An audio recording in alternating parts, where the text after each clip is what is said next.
देश के किसान, खेत मजदूर, मंडी के आड़ती, मुनीम, मंडी मजदूर, ट्रांसपोर्टर और मंडी से जुड़े लाखों करोड़ों लोगों की रोजी रोटी पर भारतीय जनता पार्टी की मोदी सरकार और हरियाणा की भाजपा जजप्पा सरकार ने हमला बोला है।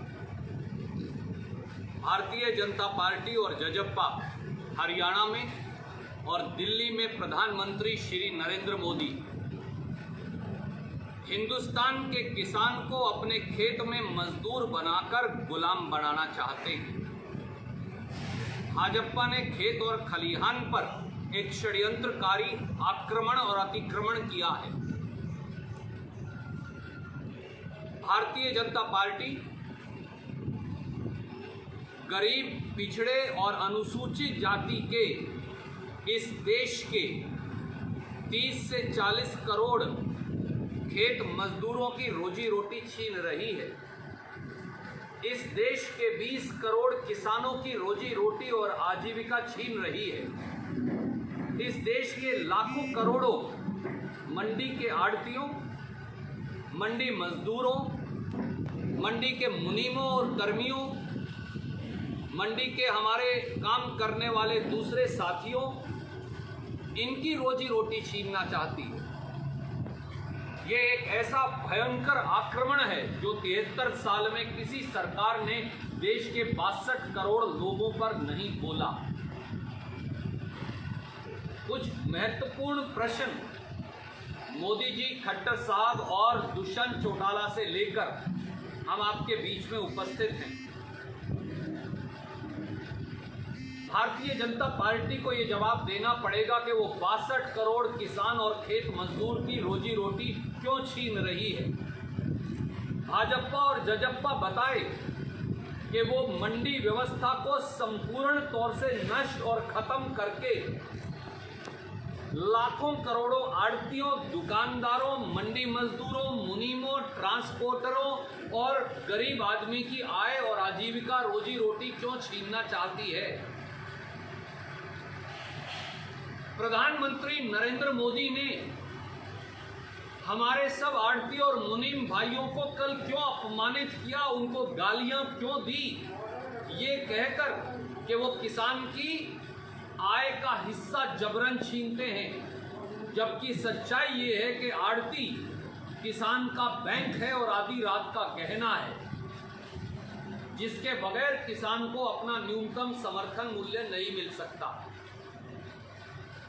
नरेंद्र मोदी न्यूनतम समर्थन मूल्य की व्यवस्था को क्यों खत्म करना चाहते हैं?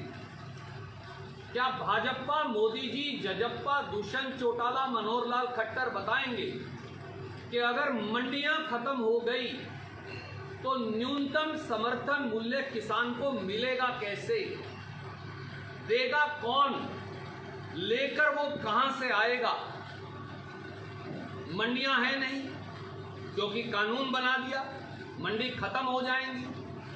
तो 15.5-20 करोड़ किसान के खेत से क्या एफसीआई के अंदर क्षमता है कि वो उसकी फसल न्यूनतम समर्थन मूल्य पर खरीद सके?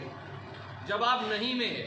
और अगर एफसीआई के पास ये क्षमता नहीं, तो जो 4 या 5 दलाल कंपनियां इस देश में बन जाएंगी, अगर वो अपनी मनमर्जी से कम भाव पर किसान की फसल खरीदते हैं, तो क्या मोदी सरकार न्यूनतम समर्थन मूल्य की गारंटी कैसे देगी और क्या देगी?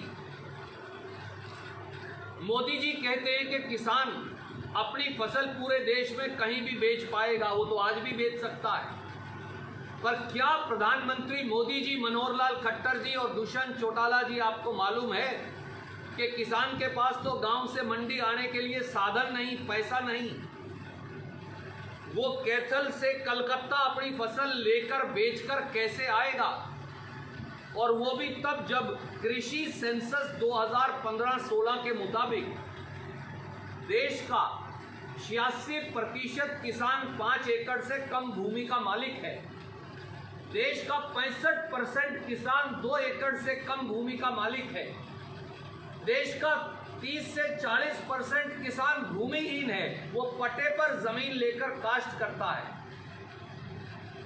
तो और वो अपना फल, सब्जी और फूल जो 24 घंटे से ज़्यादा बच नहीं सकती, वो हरियाणा से बम्बई, हरियाणा से कलकत्ता, हरियाणा से मद्रास कैसे लेकर जा सकता है, या कलकत्ता का किसान हरियाणा कैसे ला सकता है, या राजस्थान का किसान बंगाल कैसे बेचकर आ सकता है? क्यों आप झूठ बहकाकर लोगों को बहका रहे? और मोदी जी, हमारे अनुसूचित जाति के एससी के भाई बहन, हमारे पिछड़े वर्गों के भाई बहन खेती के व्यवसाय में किसान के साथ कंधे से कंधा लगाकर रोजी रोटी गांव के अंदर चलाते हैं। शहर की मंडियों में हमारे अनुसूचित जाति और पिछड़े वर्गों के भाई बहन मजदूरी करके अपने परिवारों का पेट पालते हैं। ये करोड़ों करोड़ों परिवार अनुसूचित जाति पिछड़े वर्गों के एससी बीसी के साथी कहां जाएंगे जब मंडियां और कृषि व्यवस्था खत्म हो जाएगी? और आखिरी सवाल दुष्यंत चौटाला जी, आपसे, सत्ता की मलाई कितने दिन और खाओगे? कुर्सी प्यारी है या किसान प्यारा है? कितने दिन और भारतीय जनता पार्टी के तलवे चाटोगे? कितने दिन और मोदी जी और मनोहर लाल खट्टर की गुलामी करोगे? कितने दिन और इनके बंधक पिछलग्गू बने रहोगे? दुष्यंत चौटाला जी, हरियाणा का किसान जानना चाहता है, कुर्सी जिससे आप चिपके बैठे हो उससे इस्तीफा कब दोगे? और जजप्पा भारतीय जनता पार्टी खट्टर सरकार से समर्थन वापस कब लेगी? क्योंकि जिस किसान का वोट लेकर 10 विधायकों के साथ आप सत्ता में आए थे, आज वो किसान सड़क पर है और आप सत्ता के महल के अंदर मलाई खा रहे हैं। किसान चिलचिलाती धूप में, तपिश में पिस रहा है, मजदूर पिस रहा है, और आप मलाईदार पद पर वातानुकूलित कमरों में आनंद ले रहे हैं। किसान आपको माफ नहीं करेगा, ना भाजपा की 7 पुश्तों को माफ करेगा। कोई प्रश्न आप पूछना चाहें तो सवाल। अगर जजपा समर्थन वापस भी ले लेती है तो कांग्रेस के पास सरकार बनाने का क्या विकल्प है? सवाल सरकार बनाने का है ही नहीं मेरे मित्र। सवाल किसान की पीड़ा हरने का है। सवाल खेत मजदूर की जिंदगी चलाने का है। सवाल आड़ती, मुनीम, दुकानदार और मंडी मजदूर की आजीविका को बचाने का है। हरियाणा में भाजपा जजप्पा के गठबंधन को 1 सेकंड भी सत्ता में बने रहने का अधिकार नहीं बचा। हमारी मांग है कि जजप्पा को भाजपा से समर्थन वापस लेना चाहिए। मलाई के मुकाबले में किसान को मरहम लगाना चाहिए। दोबारा से चुनाव होंगे। हरियाणा में कांग्रेस 70 नहीं 80 पार के वादे के साथ नहीं मानेंगे। ये 5 लेकिन उन्होंने ये कहा जब से अध्यादेश की मीटिंगें शुरू हुई वो इसका विरोध करती आ रही थी, लेकिन उनकी कभी भी सुने नहीं गई। क्या ये मान लिया जाए कि हटकर्मी से फैसले दिया जाए? आदरणीय मित्र, हरसिमरत कौर जी ने चुप्पी क्यों साधे रखी जून से और सितंबर तक? मंत्रिमंडल में जब तीनों अध्यादेश पारित हुए तो हरसिमरत कौर जी वहां बैठी थी। उनके उस पर सहमति पर दस्तखत हैं अकाली दल बादल की मंत्री के। उन्होंने तब विरोध क्यों नहीं दर्शाया और जताया? आज जब लगा कि पंजाब के अंदर कदम रखना मुश्किल हो जाएगा तो फिर स्वांग करके अब इस्तीफा दे दिया। इस्तीफा तो दे दिया, पर क्या हरसिमरत कौर बादल जी और सुखबीर बादल जी दोनों बीजेपी की मदद से संसद में एमपी नहीं बनकर गए? तो सबसे पहले तो एमपी के पदों से इस्तीफा दें। क्या आज भी वो मोदी सरकार के साथ उनके समर्थन में नहीं खड़े हैं, उनके घटक दल के हिस्सेदार नहीं हैं? तो भारतीय जनता पार्टी की मोदी सरकार से समर्थन वापस लें, वरना इस प्रकार के 6 साल मंत्री पद की मलाई खाई और आज भी भाजपा के साथ खड़ी नजर आई, तो अकाली दल बादल को भारतीय जनता पार्टी की सरकार से समर्थन वापस लेना चाहिए। तभी मजदूर, किसान, आड़ती, मंडी मजदूर और गरीब उन पर विश्वास करेगा, नहीं तो नहीं। किसानों को मारी गई लाठियों पर क्या हो सकता है? अध्यादेश अभी भी राज्यसभा में पारित होने ये कानून बाकी है। आप याद करिए, इन्हीं कुतर्कों के साथ मोदी जी किसान की जमीन का मुआवजा खत्म करने वाला अध्यादेश लाए थे। तब भी कांग्रेस और राहुल गांधी जी ने आगे बढ़कर छाती अड़ाकर लड़ाई लड़ी, किसानों के साथ कंधे से कंधा मिलाकर आखिर में उस काले कानून को वापस लेना पड़ा। हम कटिबद्ध हैं कि इन काले कानूनों को वापस करवाकर दम लेंगे और आखिरी सांस तक लड़ेंगे।